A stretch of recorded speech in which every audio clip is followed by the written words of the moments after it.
All right, good morning, everyone. This is our July monthly webinar, data conference webinar. Technically, I guess this will be our first meeting for the 22-23 school year. As usual, I'll start off going through some of my updates on the main advisor system. Kevin Lyons with our school finance office will give an update after that. As you can see here on the NE Data Conference website, we've got the district admin responsibilities recording. This was made last year, but that still all applies. This is the presentation about what that we would give out for new district administrators. And I don't know if any of you are here, but I know we do have a lot of new district administrators this summer. So. And we will get our slides for what we're presenting today posted within a couple of days, probably.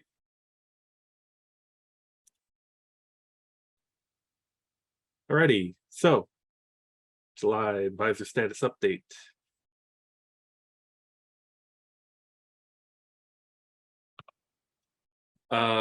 Just a quick note, I'm still following up on CRDC.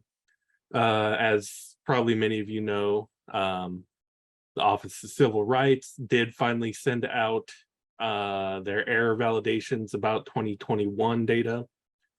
To be clear, these are data quality checks they do after the reporting has all been finalized. It's all checks that are not stuff that gets caught before you finalized your data. And then I don't have access to the errors you've gotten, but I believe they ask that you respond or make a correction. I know in some cases the response could be no, this is correct as is, but it's really just kind of situational. We did post the initial 21-22 CRDC validation reports in the advisor validation site. These are mostly just copies of what we had last year, so we still need to add the feature where we will let you generate your own file from the report that will let you upload it to CRDC. So we will definitely be doing that before CRDC opens, which I assume will be opening till December, January, probably. And again, that's the same link I had before. You can go there if you want to see all the different changes from CRDC side with what they're collecting in 21-22.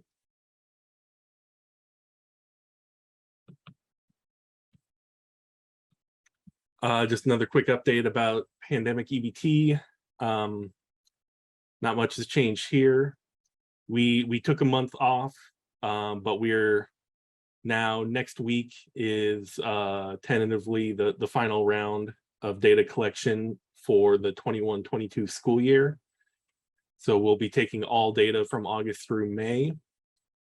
And you can catch up and submit any data you may have missed from the entire 21-22 school year during that time.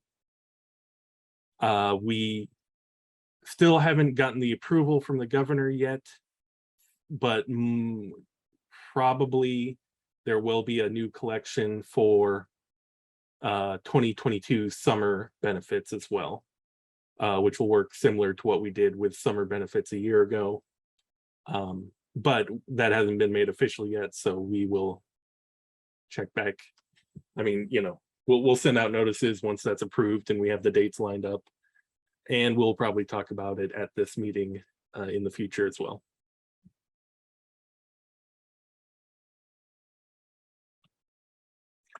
All right, the main things I wanted to cover this month is we have the new guidance documents available for 22-23, which were posted a while ago, but we didn't have them last time we met. And I just kind of wanted to cover some of the highlights of what I think are the biggest changes. So starting off with advisor data elements 22-23, you can find that on the advisor resources website.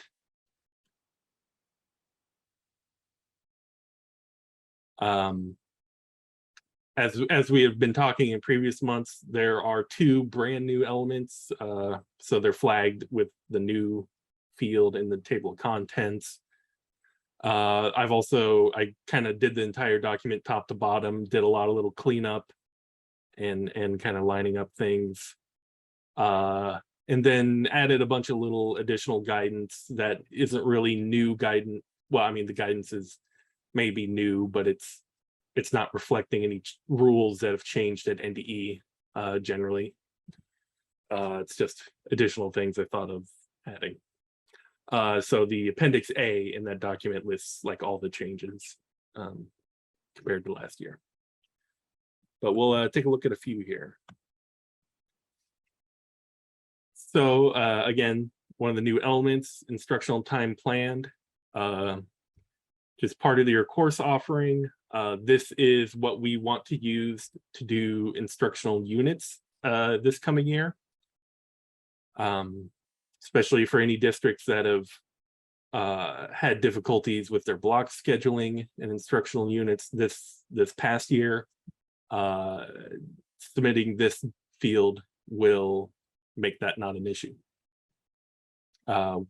You submit the total minutes for that course, basically the total classroom minutes for the entirety of the course, and then there's just a basic calculation where 900 minutes in a course is 1 instructional unit, so like a full semester course should be up to around 5 instructional units. A year-long course should be near 10 instructional units.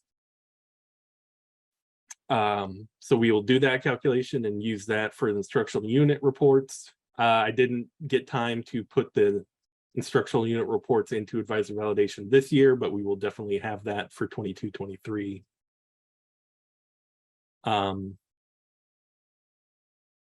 Couple rules here. Basically, this is only for high school. In Rule 10, we're only doing the instructional unit checks for your grade 9 through 12 high schools. And so that's the only place where we expect to see this field. It's the same as also the same courses where we see grades. Also, we decided that the rule, because we know districts can have multiple sections of a course where the time planned for that course differs a little bit between different ones. Our suggestion to the vendors is that they would submit an average amount of those for you. Again, another new field, the attempt status descriptor. This is a field connected to the student section association. So that's what enrolls a student into a course section. And there's 5 options here because those are the 5 fields that Ed5 provides, and we're just using the generic ones. I didn't customize these. But really, the only ones I'm looking at are fail, incomplete, and withdrawn. And I'm looking at those as a way to know that this student, even though you may have them in the section, did not actually complete the section, does not get credit. So therefore, then I won't count them in career tech ed reporting. I won't count that in instructional unit reporting, although that probably won't affect your instructional units because presumably there's other kids in the same section who did pass. But this is just a way to be very clear what kids you may list in a section that aren't completing it.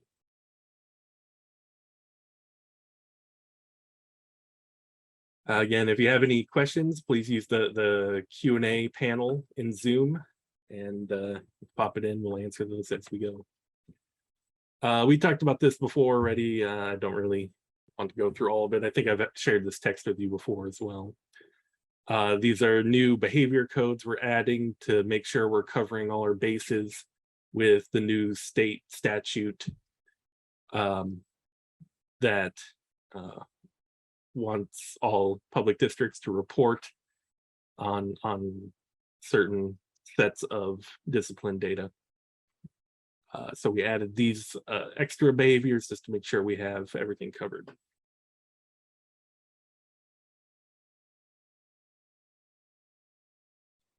And I use the definitions from the state there. Some other changes you'll find in the data elements document.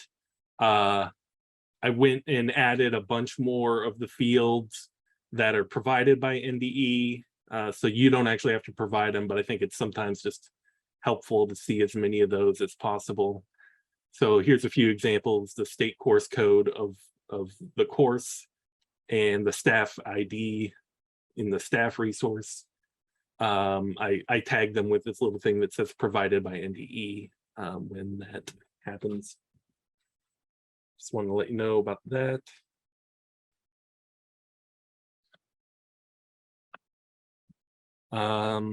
Here's some other guidance additions, the part I have highlighted. Like I said, this isn't a change, but I just wanted to be clear. So the classroom position code of the staff, the teachers that are in a section, we are only looking at the O1 teacher of record for state reporting, and we're expecting only a single teacher of record at a given time. You know, there is a validation error that will flag you if we see duplicates.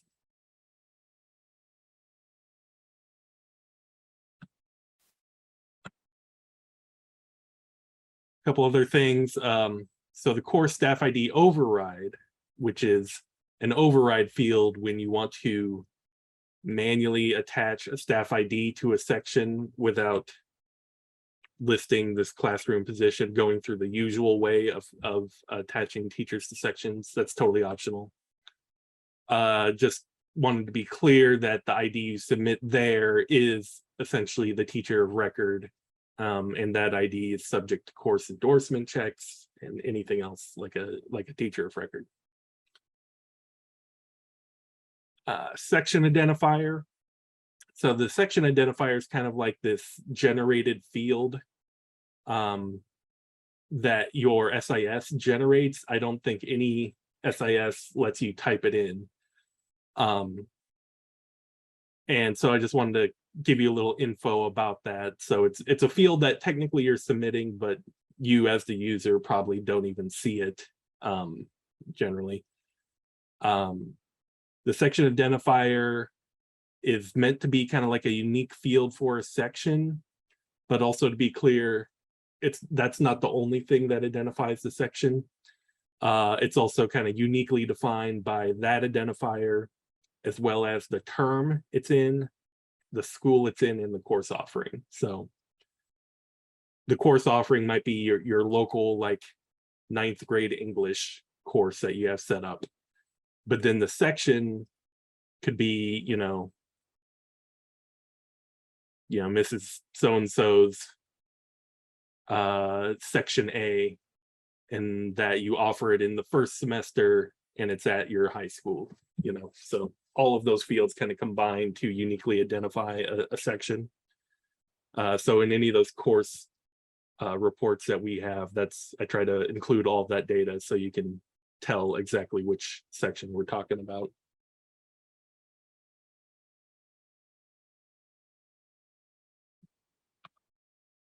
A couple more, just to be clear, again, this has always been true, but the exit date on your student enrollments is optional. If you don't put an exit date on a student enrollment, that's fine. We assume that means they would be returning next school year. Full-time equivalency. This is something that we changed like in the behind the scenes part a year ago. But I thought I should clarify here. So behind the scenes, we are collecting full-time equivalency as a decimal between 0 and 1. But I think for a lot of you may still see the whole number between 0 and 100 on your SIS system, and then the SIS vendor converts that to the decimal when they send it to us. So it's kind of confusing, but So I should clarify there. English learners in the participation flag here. Again, this has always been the rule, but we didn't spell it out so simply before. If you submit an English learner program, but you've answered no, that they're not participating, and no, they haven't been redesignated as fluent, then essentially what you've submitted is that the student's eligible for English learner, but most likely the student's parent has opted them out. So they're eligible because you submitted the record, the program, but they're not participating and not fluent.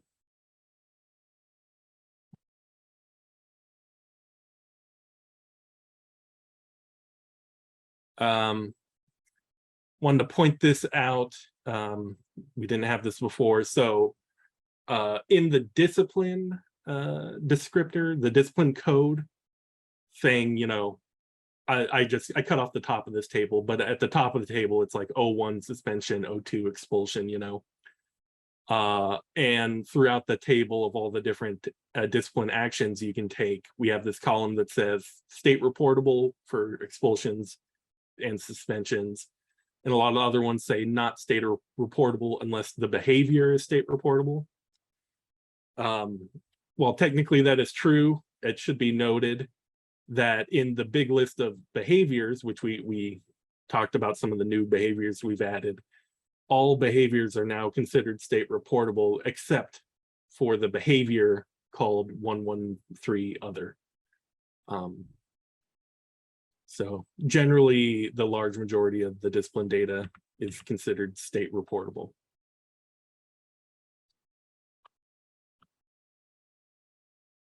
Here's an addition. Again, this has always been true. Just wanted to reiterate, when looking at postgraduate activity data, and I know our career tech ed team has helped focus on that this year.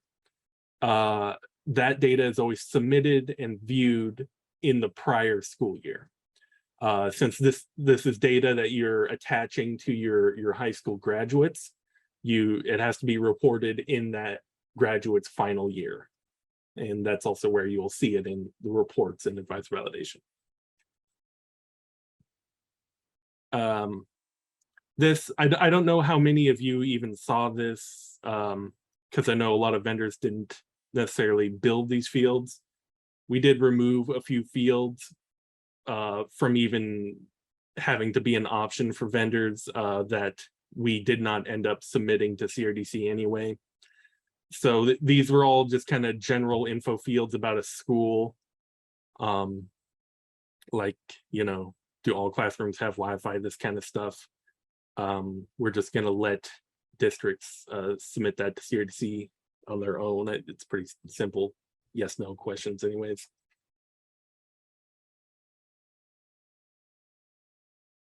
So I think that's all the highlights I wanted to cover there.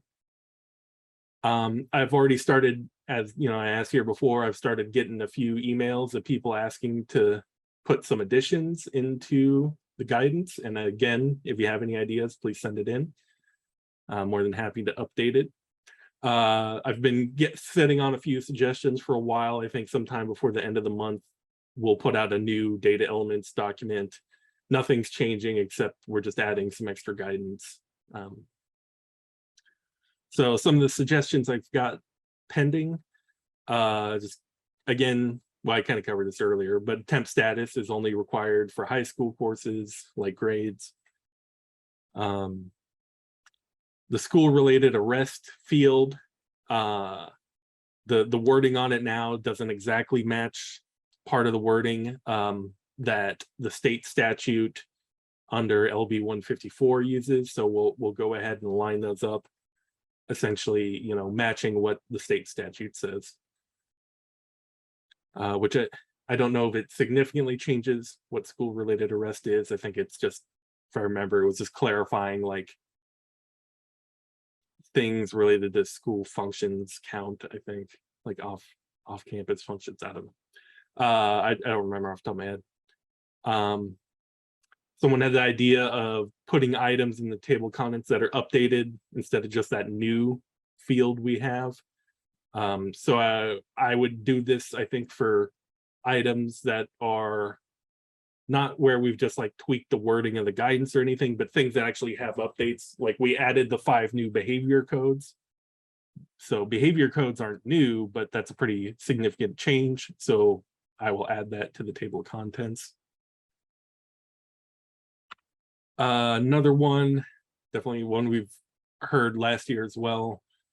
We're going to include some extra definitions for the new absence codes from last year, using some of the language we have from the federal CEDS data standards. I know I definitely saw a few tickets this year, people who were confused by these, like this non-instructional activity, for example, or transportation not available. Yeah, the non-instructional activity is very probably a rarely used one. Like it says, involvement with the National Guard, legislative page, jury duty, participation in an election board. So we're going to go through the federal definitions from here and just, probably use the same language generally.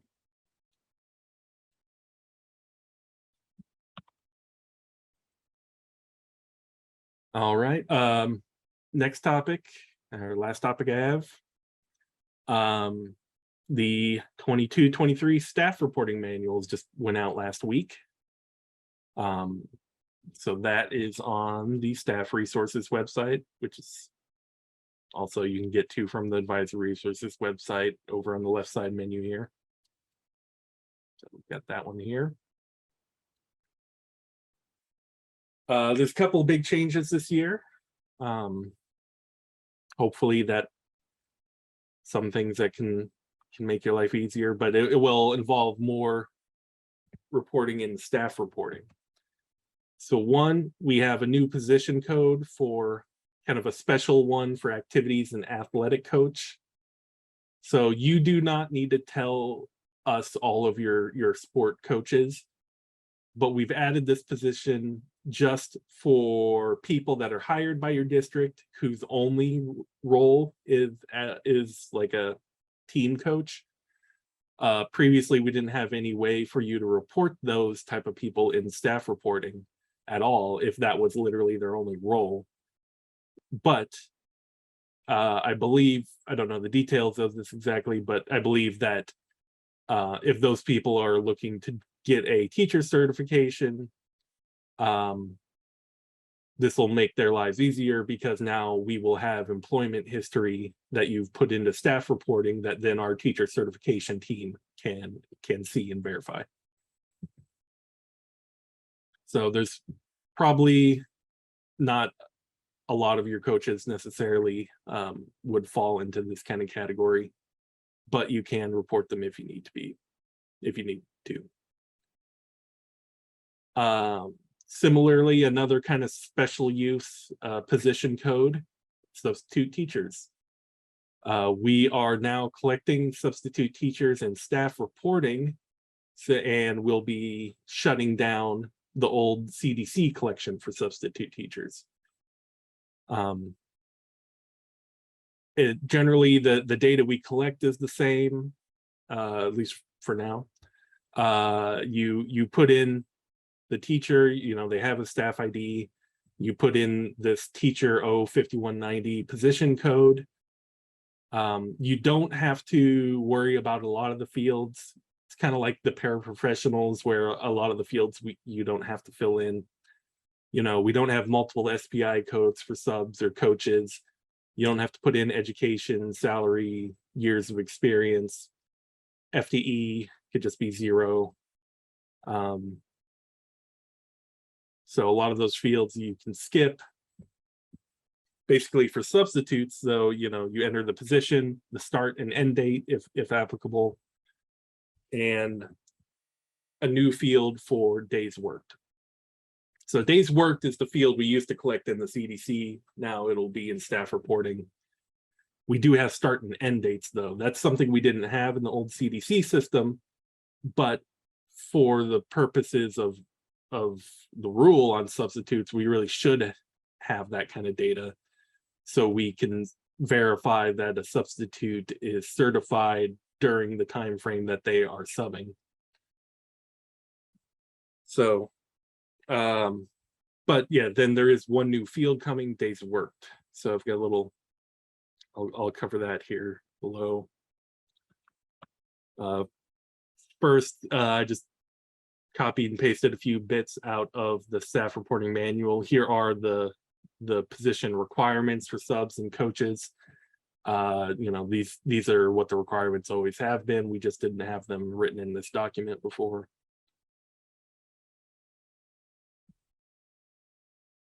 Also, I wanted to slip in, we added a few new federal funded positions, school nurse and business manager with an F code. I believe that's used if these are ESSER funded staff. That was why they were added.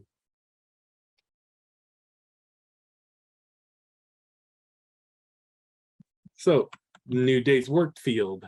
This is essentially going to be a new column, number 16, in the assignments template and files, the uploads and download files. Just to be clear, this field, you can leave it blank or set it to 0 for anyone who's not a sub. You know, it won't be used there. You report subs to the nearest half day. That's always been the requirement. So we're really only expecting either full days or, you know, with a, or like a 0.5 day for the decimals. As part of this, we are talking about that there may be new requirements for when subs are due. You know, usually with our staff reporting, the data is due for all your fall staff September 15th. But then really the collection's open all the way until June 30th for you to continue to make updates anytime throughout the year. There may be some different dates when we want your sub data to get checked on. And so if those new requirements come out, we will, you know, be sending out reminders to let districts know that they should remind them that they should be putting in their sub data throughout the year. But we haven't decided on anything there yet, but I just want to let you know that could be coming.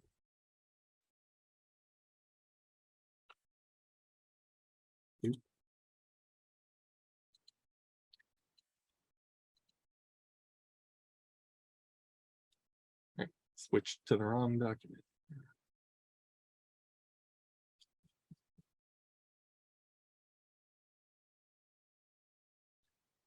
Right. So another big one that I'm sure will affect a lot of districts. We've had some discussions between the teams here at NDE, and we've decided that we are not going to apply the Title I qualification checks to the 5162 SPED paraprofessional positions. We'll only be applying these to 5160s, which as you can see, it's now, we're now calling that an instructional support paraprofessional. It's a change that the feds preferred. Just also keep in mind, staff can definitely be both a SPED and instructional support para, and you could split their FTE accordingly. But basically, I just pointing out that in the 5160 paras, we have this sentence: must meet the qualified requirement for Title I if they're in a Title I school-wide building or funded with Title I targeted assistance. That phrase, that sentence has been removed from the 5162 definition, so that you will see that in the Title I report in 22-23.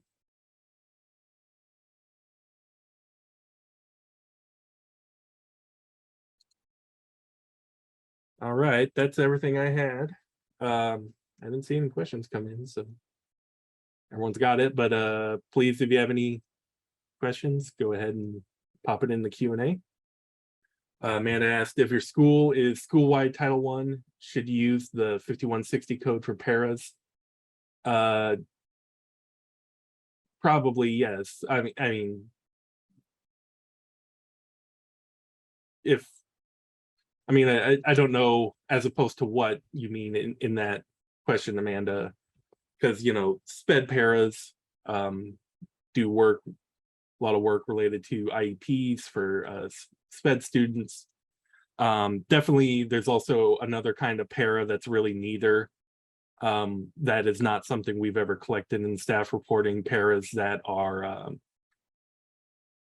essentially not really in instructional support or related to SPED. They could be you know, just other kind of random jobs. Those kind of paras wouldn't be, but certainly any paras related to the instructional support for those Title I subject areas should be recorded as 5160s. Good morning to everyone. I'd like to thank the advisor team for allowing me to join this month's advisor update, as school finance has a significant role in the data that you submit through advisor and the consolidated data collection. So I'm going to briefly run through that. I'm not going to get into details of everything that you know, we've been putting out, especially with public hearings and everything. We have some events that have already been posted on our webpage, and I'll show you those here in a little bit. And also we have a couple scheduled new superintendent workshops next Tuesday and Thursday. The Tuesday one's out in North Platte, and the Thursday one will be at Milford. And I saw John Scretta was on here, so I appreciate his hosting us to be there. It worked out great last year. And then administrative days come up at the end of July out in Kearney, and our team will be out there to assist with budget workshops as well. And I do want to note that the new superintendent workshops, we do encourage not only first-year superintendents, their business managers / bookkeepers, but even second and third year superintendents are welcome to come out, as data and information is always changing.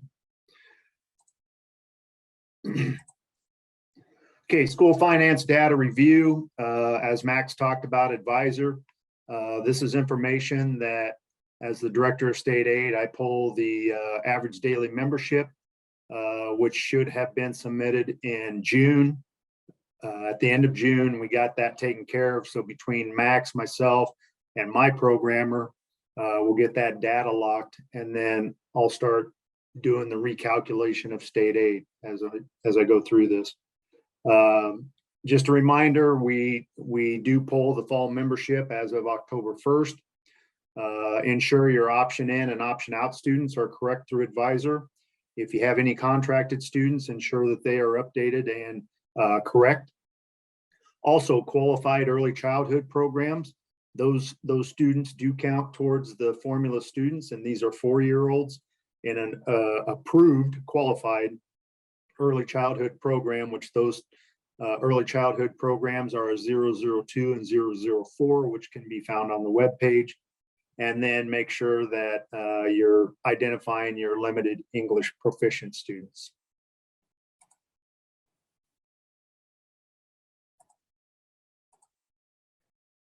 As far as consolidated data collection, the pupil transportation report, which is number 2, that was due June 30th, which I believe everybody was able to get that submitted, along with the census data and then the hours of instruction. And those are important as far as the days in session instructional program hours. Those are important. The others, school or summer school student unit, assess valuations and levies, estimated expenditures for poverty and limited English proficiency. Continue on here, pre-K instructional program hours, elementary site allowance, and 2-year new school adjustment application and student growth adjustment applications are all due in October. So make sure that if you're associated or you do any of these reportings, superintendents have to approve, or we strongly encourage them to approve so they can review the data. But I know that superintendents have a lot of other individuals that submit this data for their review before they approve, because they can get it submitted and then the superintendent should approve. We have Kevin, another. Yes. Can I just interrupt you really quick? I think we're only stuck on the title screen of your presentation, so we're missing some of your slides. Okay, you see that? Got it. Yes, thank you. Okay, I'm sorry. I have a split screen here, so I'm I'm working on one and working on the other here. As I mentioned earlier, and I'll just review this real quick. I've already discussed it, but advisor, these are the significant reports that we pull from Revisor for the school finance data. And it's important that you ensure this data is correct. I'm a former superintendent. I worked with NSSRS on students, and some of you that may have worked with that here in previous years know that this was that was done quarterly. The nice thing I like about Advisor is it can be pulled daily. And that's important, especially when we're working with school districts to correct their information. So once again, these are important topics here to make sure that are correct in your Advisor system when we lock that data and start pulling it for state aid calculation for 2023 and 24. Consolidated data, I'd mentioned days inception, structural program hours, and pupil transportation report. Those two were due in June and should be completed. The rest of these, the summer school assessed valuations and levy estimated expenditures for poverty and LEP, plus the pre-K instructional program hours, elementary site allowance, 2-year new school adjustment applications, and student growth applications are all due in October. And we are more than welcome. I am more than welcome to take phone calls. In fact, I know there are a couple superintendents on here that will call me first part of October, and we walk through the whole consolidated data collection just to make sure that they understand what they're doing. And hopefully after the second or third time doing it, they have no issues and we move forward. Just a reminder for superintendents that are on here, the Superintendent Pay Transparency Act is on the consolidated data collection as well. And that is due on before August 1st in a PDF form. The form is also included in the budget form that was produced by the auditors. It's a Schedule D. We encourage you to fill that out, PDF it, and then post it in the consolidated data collection.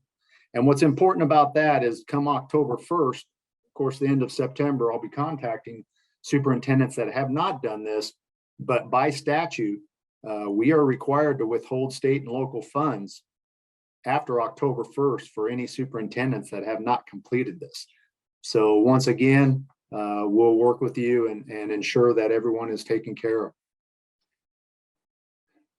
Annual financial report submission. This is due October 1st. The live system opens on October 1st. However, we do have a test system that is already up and running on our webpage.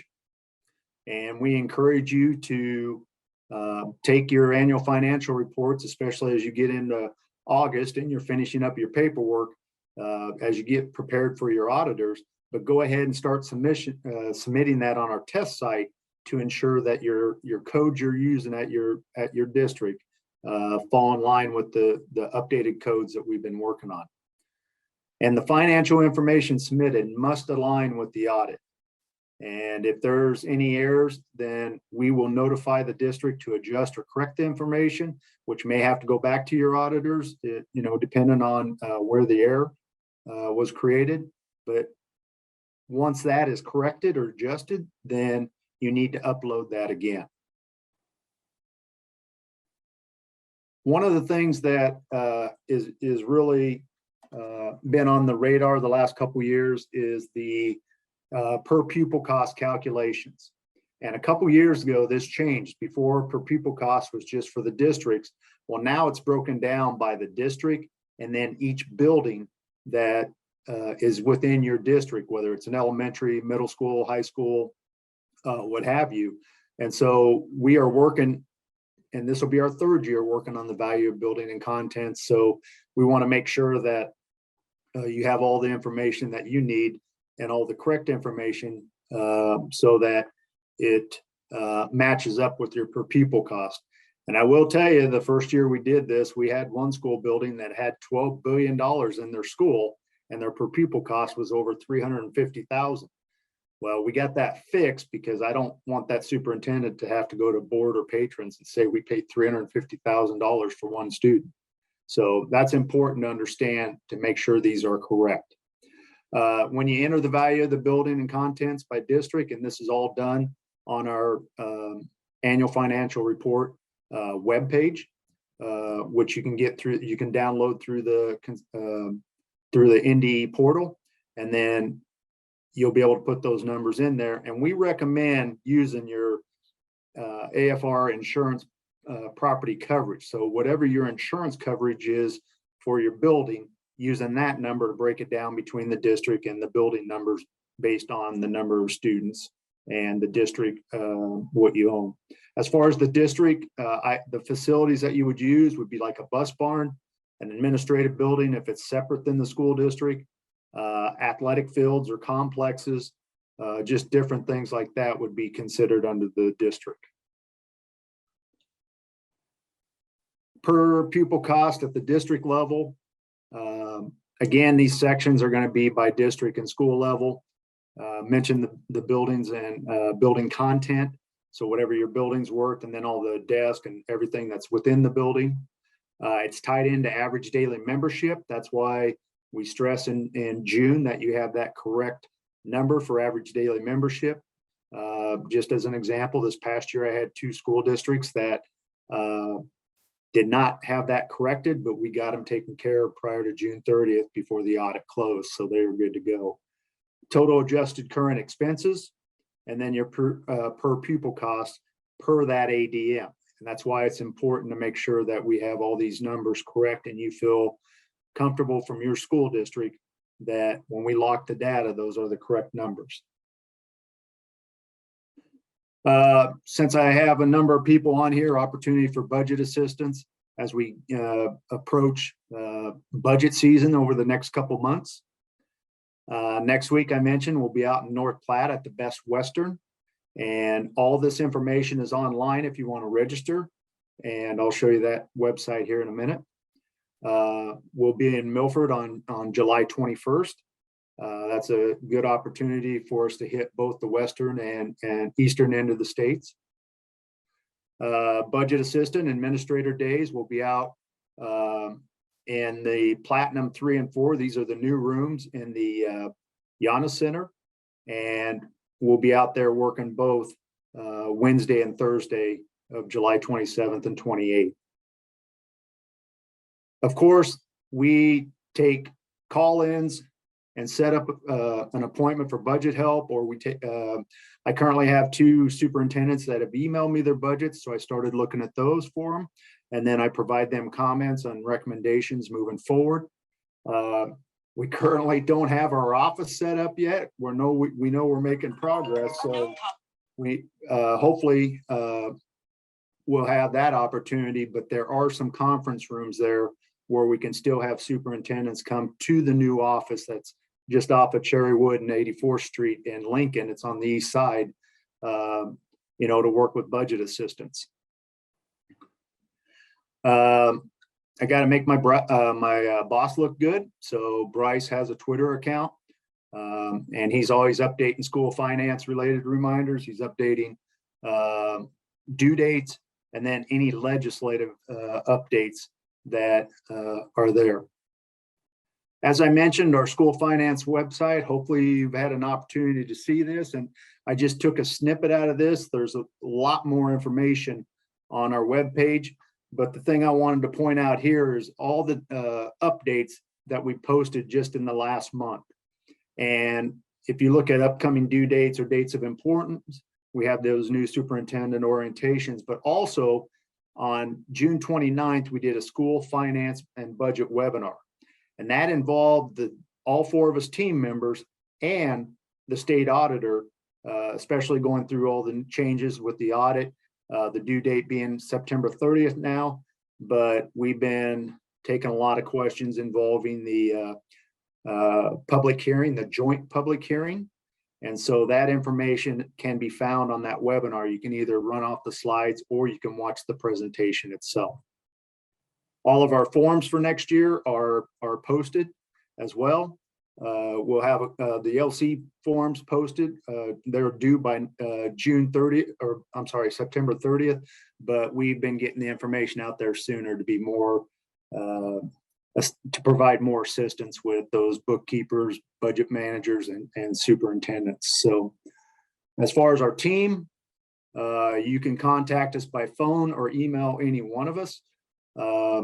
And we will work to answer any questions you have. I primarily take care of the advisor and consolidated data collection, but Stephanie and Michelle are great with the annual financial reports, budget assistance, and also with updating documents to help with any amendments or anything that may occur down the road.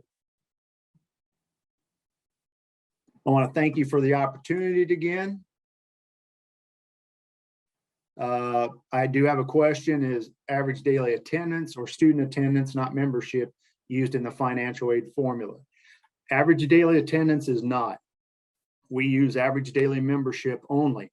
Average daily attendance, though, however, is still important because it's used for a variety of other programs that Department of Ed work with, whether it's a state or federal program. So that's primarily where ADA is going to be used. Average daily membership will be used in the state aid formula. The question, if you go to the slide, let me go back here. If you go to the Nebraska Department of Ed website, then you're going to see financial organization and services. And then when you go down there, any blue material, those are posted materials. So for example, the presentation of our school finance webinar from June 29th, you will be able to click that on and you will have both the slides and the recording that we performed on that day, so that you could go through the recording and have the slides available so you can make notes where you need to be, and then we're always available to answer questions. And coming next month, we've got Max's Advisor Monthly Update, potentially a PEBT summer, pending that program approval from Jenna over in Nutrition Services again. I'll present some more information about the staff reporting information that Max talked about earlier. We'll have a bigger presentation, talk about potential work days. And then we'll have a pre-recorded presentation for new data stewards that are starting at the districts, and that'll be available as well. And then September, we've got, again, Max's Advisor Monthly Update, and then likely the follow-up information for the advisor collection. And it looks like Max is typing out an answer for Wayne about ADA. And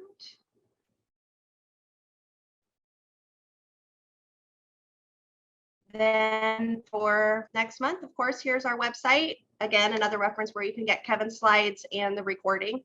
And a reminder that our webinar will continue second Wednesday of every month. Registration is required for each, and we'll send that bulletin once that registration is open for next month.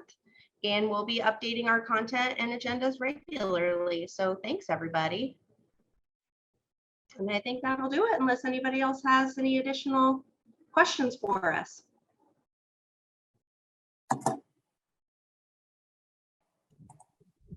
Cheryl asked a question about the new elements in Advisor. Where do you populate that information? That will depend on what your SIS builds to do that. Some of that is kind of partially automated regarding those instructional minutes and the temp status. So really, I don't have there's no single answer for that. But everyone's SIS vendor should be covering that when they come out with their 22-23 updates here in the fall. All right, I'm not seeing any others come in, so thanks everyone, and we will see you next month.